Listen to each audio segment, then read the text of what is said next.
सबैजनालाई आजको यस भिडियोमा तपाईहरु सबैलाई स्वागत छ। आजको यस भिडियोमा हामीले क्लास 10 को लागि एउटा नयाँ भिडियो लिएर आइसकेका छौं जुन चाहिँ हाम्रो जियोमेट्री पोर्सन भनौं न जियोमेट्रिक जुन च्याप्टर छ जियोमेट्री त्यसको लागि फर्स्ट एक्सरसाइज हुनेछ जुन चाहिँ ट्रायंगल एन्ड क्वाड्रिलेटरल भन्ने सब टपिक छ जहाँनिर चाहिँ हाम्रो थ्योरमसँग रिलेटेड क्वेशनहरु भनौं अथवा एक्सरसाइजहरु चाहिँ छ। सो अब हामी चाहिँ ढिला नगरिकन यो एक्सरसाइजलाई स्टार्ट गर्दै छौं। आजको यस जुन यो पार्ट चाहिँ हाम्रो फर्स्ट पार्ट हुनेछ एक्सरसाइजको लागि। आजदेखि हामी जियोमेट्रीको लागि एक्सरसाइज स्टार्ट गर्दै छौं। अब म ढिला नगरिकन म यहाँनिर भनौं न यहाँनिर हाम्रो जुन यो सर्ट क्वेशनहरु छ जुन चाहिँ किपिङ स्किल शार्पमा चाहिँ के छ त भन्दाखेरि सर्ट क्वेशन एन्सरहरु छ। यो क्वेशन एन्सरहरुलाई हामीले थोरै रिभ्यू गरिहालौं अथवा भनौं न हेरि नै हालौं। सो प्र्याक्टिस 10.1 को किपिङ भनौं न यहाँ झुकिन्छ हैन किपिङ स्किल शार्प है त स्किल भन्छु खाली skill sharp. So question number 1 A मा भनौं what is the area of parallelogram. Area of parallelogram चाहिँ के हो अरे अथवा what is the area of parallelogram भनिरहेको छ भनेपछि यो क्वेशनमा मैले त्यति भनिराख्नु पर्दैन। क्वेशन नम्बर बी मा भन्छु है डाइरेक्ट हो what is the relation between parallelograms standing on the base and between the same parallel line in area भनिरहेछ। यसको के हुन्छ त यहाँनिर के भनिदिरहेछ त भन्दा फेरि दुईटा प्यारेलिलोग्राम्सहरु छ अरे जहाँ चाहिँ के छ त standing on the same base and between the same parallel line छ अरे त्यहाँनिर भनेपछि त्यसो भए तिनीहरुको एरियाको रिलेसन कस्तो हुन्छ भनेर यही क्वेशनले भनिदिरहेछ तिनीहरुको एरिया के हुन्छ त इक्वल हुन्छ।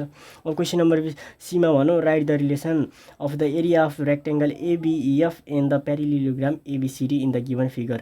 ABEF भन्ने एउटा जुन हामीसँग के छ त भन्दा फेरि रेक्टेंगल छ अनि त्यसै गरेर ABCD भन्ने चाहिँ के छ त प्यारेलिलोग्राम छ। त्यसो भए तिनीहरुको रिलेसन कस्तो हुन्छ त भन्दा कस्तो हुन्छ भनेर यहाँ लेख भनिरहेछ। अब त्यसो हो भने यहाँनिर के थाहा हुनुपर्छ त भन्दा फेरि यदि के थाहा हुनुपर्छ त भन्दा फेरि स्क्वायर होस् या रोम्बस होस् या रेक्टेंगल नै होस् त्यो सबै के हो त भन्दा फेरि तिनीहरु सबै प्यारेलिलोग्रामहरु हो। तर प्यारेलिलोग्राम चाहिँ के हो त स्क्वायर र रोम्बस यस्ता रेक्टेंगलहरु चाहिँ होइन भनेपछि यहाँनिर हामीले भन्न सकिन्छ all the square rhombus in rectangle are parallelogram but parallelogram is not square nor भनौं न रेक्टेंगल अथवा के त रोम्बस। सो यो कुरा बुझ्नु पर्यो है त ठीक छ। त्यसो भए यहाँनिर के भनिदियो त भन्दा फेरि रेक्टेंगल भनिरहेछ। रेक्टेंगल भन्नु नि के रहेछ त प्यारेलिलोग्राम हो एक किसिमले भन्ने हो नि। सो अब दुईटै प्यारेलिलोग्राम छ standing on the same base AB and in between same parallel line FC भनेपछि यिनीहरुको रिलेसन कस्तो हुन्छ त भन्दा फेरि यो दुईटैको एरिया के हुन आउँछ इक्वल। अब त्यसै गरेर क्वेशन नम्बर डी ले भनौं if ABCD is a square in the given figure. यहाँनिर हेर्ने ABCD भन्ने यो फिगर जुन छ यो फिगरमा ABCD चाहिँ एउटा स्क्वायर रे। अब यहाँनिर स्क्वायरको कुरा गर्दै गर्दा पनि स्क्वायर भनेको पनि के हो त हामीले के बुझ्नु पर्यो त भन्दा फेरि स्क्वायर रेक्टेंगल रोम्बस भनेको छ भने त्यो पनि के हो त प्यारेलिलोग्राम हो। तिनीहरु सब प्यारेलिलोग्रामको प्रोपर्टी हुन्छ यो कुरा बुझ्नु पर्यो। त्यसो भए what is the area of the parallelogram भनिरहेछ जहाँनिर चाहिँ भनौं न ABCD हो। यदि यो स्क्वायर हो भने यसको एउटा साइड दिइरहेछ AB भन्ने साइड स्क्वायरको लागि मात्रै हेरौँ है ABCD को लागि। सो अब यदि एउटा मात्रै साइड छ भने पनि हामीलाई केही फरक पर्दैन यसको एरिया त हामीले आरामले निकाल्न सकिन्छ किनकि स्क्वायर हो भनेपछि त यसको एरिया निकाल्ने फर्मुला के हुन्छ त L स्क्वायर हुन्छ भन्ने कुरा हामीलाई थाहा छ। भनेपछि ABCD को एरिया के हो एट फर्स्ट हामीले चाहिँ यसलाई निकालौँ है त। अब ABCD को एरिया निकाल्नको लागि L स्क्वायर गर्ने L स्क्वायर भनेको कति त 5 को स्क्वायर 25 भनेपछि ABCD जुन यो हाम्रो स्क्वायर छ अथवा स्क्वायर भनौं अथवा प्यारेलिलोग्राम भनौं एउटै कुरा हो। सो यसको चाहिँ के रहेछ त 25 सेन्टिमिटर स्क्वायर रहेछ एरिया ठीक छ। अब त्यसो भए सोध्यो क्वेशनले ABEF को चाहिँ एरिया कति रे त ABEF को एरिया जति स्क्वायरको छ त्यति नै त हुन्छ नि किनभने तिनीहरु के छ त भन्दा फेरि एउटै बेसमा स्ट्यान्ड छ and in between same parallel line भित्रै बनेको छ भनेपछि यिनीहरुको एरिया के भयो त इक्वल भयो। जति स्क्वायरको अहिले भर्खर हामीले निकाल्यौं त्यति नै एरिया प्यारेलिलोग्रामको हुन्छ। अब त्यसै गरेर क्वेशन नम्बर ई मा हेरौं what is the relation between the triangle and the rectangle standing on the same base and between the same parallel lines. यहाँनिर कुरा के को भइरहेछ यसमा पनि हामी डिटर्मिन हुनुपर्छ है त। सो यहाँनिर कुरा भनेको चाहिँ हाम्रो ट्रायंगल र रेक्टेंगल भनिरहेछ।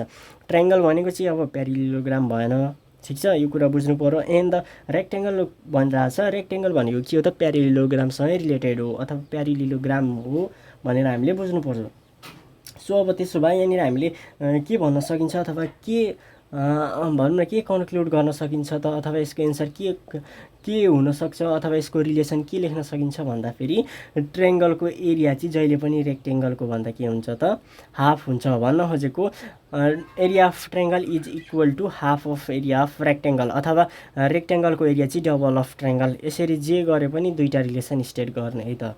सो अब त्यसै गरेर क्वेसन नम्बर एफ, आजको यस भिडियो चाहिँ हाम्रो यसो ट्रेलर मात्रै हो। सो ट्रेलरमा चाहिँ हामी थोरै अलिकति हेरि नै हाल्छौँ है त।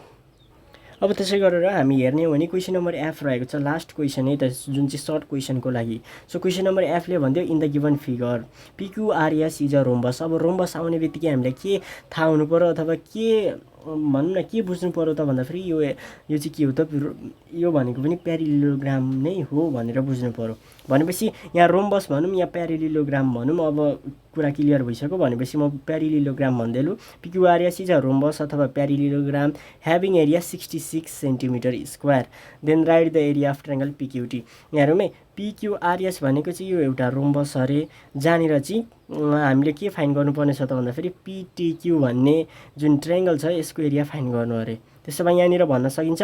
अब यहाँनिर थ्योरममा कसरी जाइन्छ त भन्दाखेरि अब थ्योरमकै रिलेसन हो, यहाँनिर पनि थ्योरमकै मद्दतले हामीले यहाँनिर के गर्छौँ त भन्दाखेरि एरिया फाइन्ड गर्ने हो। र थ्योरम कतिखेर एप्लिकेबल हुन्छ र कतिखेर एप्लिकेबल हुँदैन भन्दाखेरि अब हेर्ने, अब एप्लिकेबल हुनको लागि के चाहिँदो रहेछ, सेम बेस चाहिँदो रहेछ, सेम बेसमा स्ट्यान्ड भएको हुनु पऱ्यो, and in between same parallel line भन्न खोजेको एउटै प्यारलल लाइनभित्र बनेको हुनु पऱ्यो। जस्तै पिटिक्यू यो प्यारलल लाइन छ नि त, टिआर र पिक्यू भन्ने प्यारलल लाइन हो, जहाँनिर चाहिँ पिक्यू चाहिँ बेस पनि हो। भनेपछि यहाँबाट हामीले डिटर्मिन हुन सकिन्छ कि यो दुईवटा के भएको छ त भन्दाखेरि एउटै बेसमा बनेको छ र सेम प्यारलल लाइनभित्र के छ त स्ट्यान्ड गरेको छ। भनेपछि यहाँनिर के हुन्छ त, area of triangle PTQ is equal to half of area of PQRS rhombus अथवा रोम्बस पिक्युआरएस। सो अब यसको एरिया चाहिँ कति हुन आउँछ त, 66 को हाफ भनेको कति हो, त्यति नै 33 सेन्टिमिटर स्क्वायर। सो यो कुरा त भइहाल्यो। सो आजको लागि हामी यति नै गर्छौँ। र यहाँनिर फिल इन द ब्ल्याङ्क्सहरू चाहिँ यदि यो गर्न मन लाग्छ भने चाहिँ you can have a look है त। सो यहाँनिर हेर्न सकिन्छ, यो चाहिँ अलिकति मैले यताउता गरिदिएको मात्रै हो है त। सो यहाँनिर तपाईँहरूले हेर्न सकिन्छ। सो आजको यस भिडियोमा चाहिँ हामी यति नै गर्छौँ है त। अब नेक्स्ट भिडियोमा चाहिँ हाम्रो अब कास्टिङ सुरु हुन्छ, किनकि हामी यो जुन भनौँ न जुन यो जियोमेट्री पोर्सन छ यो हामी दुईटै बुकबाट गर्नेछौँ है त। सो मसँग भएअनुसार है त।